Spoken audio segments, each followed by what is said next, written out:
एक तरफ सामने प्रचार की चुनौती है तो दूसरी तरफ गठबंधन के सहयोगियों में नाराजगी बड़ी मुश्किल है।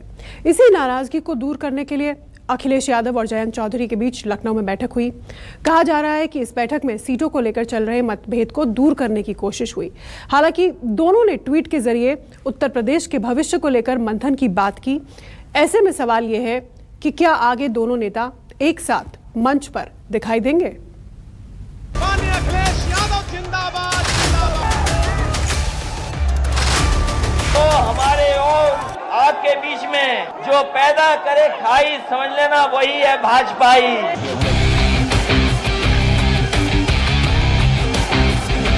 पैसा निकाला जा रहा था जो गरीबों का पैसा लूट करके पिछली सरकारों ने भर भर करके दीवालों के अंदर भरा हुआ था, तो सबसे पहले बुरा लगा था समाजवादी पार्टी के बब्बुआ को।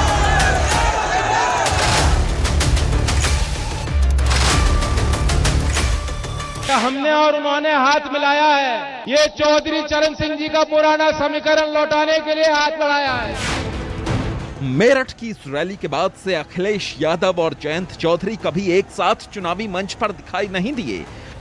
अलीगढ़ में भी दोनों नेताओं को एक साथ आना था, लेकिन किसी वजह से ऐसा नहीं हो पाया, जिसके बाद सवाल उठने लगे कि क्या सीटों के बंटवारे को लेकर दोनों नेताओं में मतभेद हैं।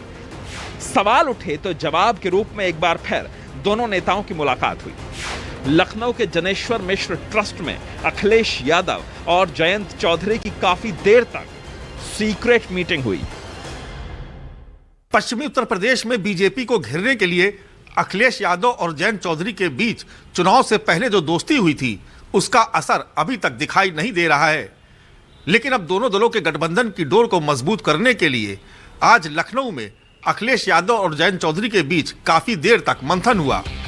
अखिलेश और जयंत के बीच हुई इस बातचीत के बाद दावा किया जा रहा है कि दोनों पार्टियों में सीटों के बंटवारे का फॉर्मूला तैयार हो चुका है।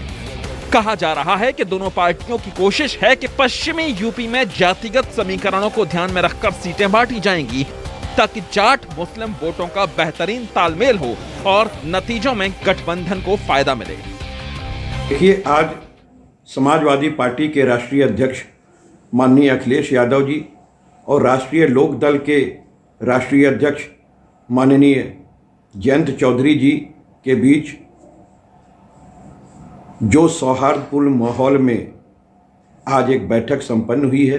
भारतीय जनता पार्टी के छद्म युद्ध से कैसे प्रदेश को बचाना है, कैसे इनके फेक न्यूज़ को रोकने की कोशिश करनी है, इस बारे में भी चर्चा हुई है।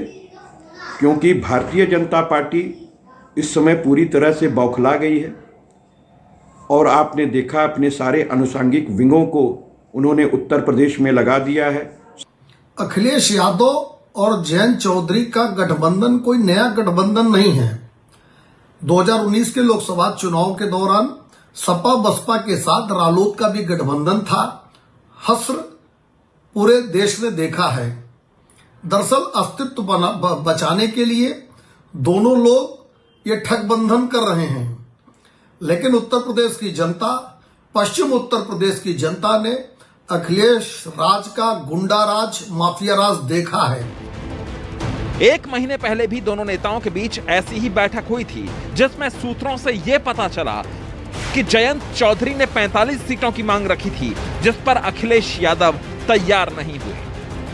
कहा जा रहा है कि अखिलेश यादव 28 से ज्यादा सीटें देने को तैयार नहीं हैं। भले ही पश्चिमी यूपी आरएलडी का गढ़ माना जाता है, लेकिन पिछले 10 साल के दौरान चुनाव में पार्टी का प्रदर्शन निराशाजनक रहा है।